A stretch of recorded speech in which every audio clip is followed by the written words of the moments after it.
Yesterday was Dhanteras in India, a festival that comes right before Diwali. A lot of Indians like to buy gold on this day. It's seen as very auspicious. Just ask the RBI.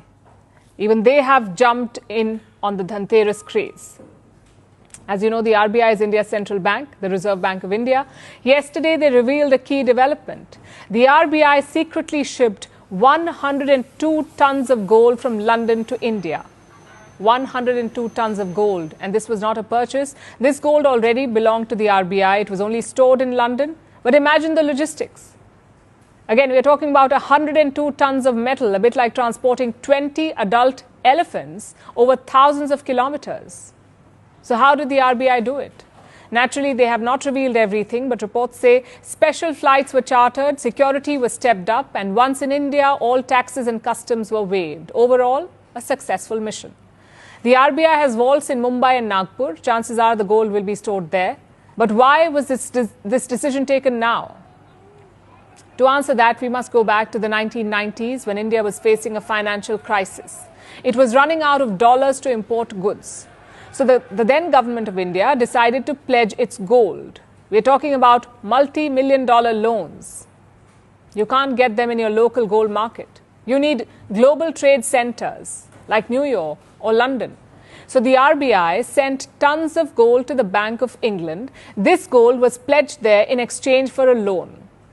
Of course, the loans have long been repaid, but India's gold remained there, and logistically it did make sense. The gold would be near the London bullion market, so if the need came, it could be easily accessed. Then why is it being brought back now? Well, because of two reasons. One, India's foreign reserves are very healthy now. They stand at $688 billion, enough to cover more than 11 months of imports. So the RBI is more confident. A repeat of the 1990s looks virtually impossible now. Secondly, because of geopolitics. Yes, Britain is on good terms with India, but equations can always change. And if they do, a big chunk of our gold will be on British soil. What if they decide to freeze it? Or worse, sell it off? That's what the West is doing to Russia. When the Ukraine war started, Russia had around $600 billion in reserves. That's gold plus currencies plus assets. Nearly half of that was held abroad, mostly in Western countries, $300 billion. And what did the West do? They froze those $300 billion in assets, meaning Russia could not access its own wealth. Now, don't get me wrong. India and Britain are not going in that direction. But it's always better to have your assets at home, especially if your economy is robust.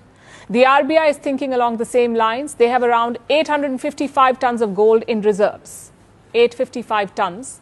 Around 510 tons of that is now held at home. So more than half is within India.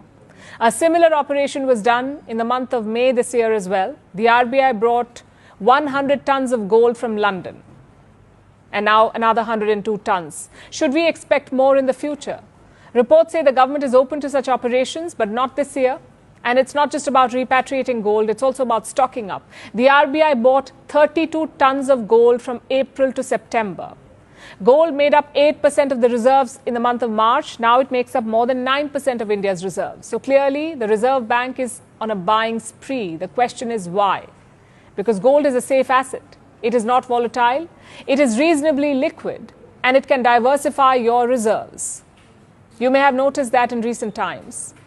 When there is a war or natural disaster, gold prices remain stable or they increase, which is very different from currencies or oil, which can go either way.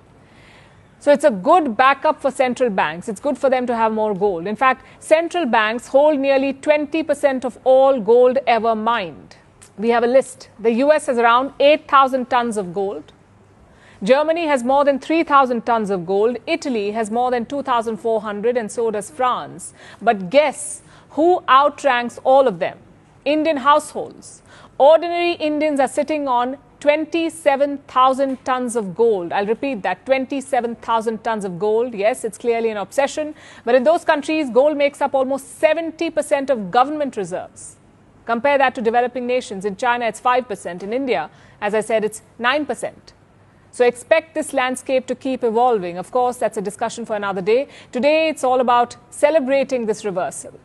From pledging gold abroad in the 1990s to proudly bringing it back home now, it's a story of India's economic resilience and rise.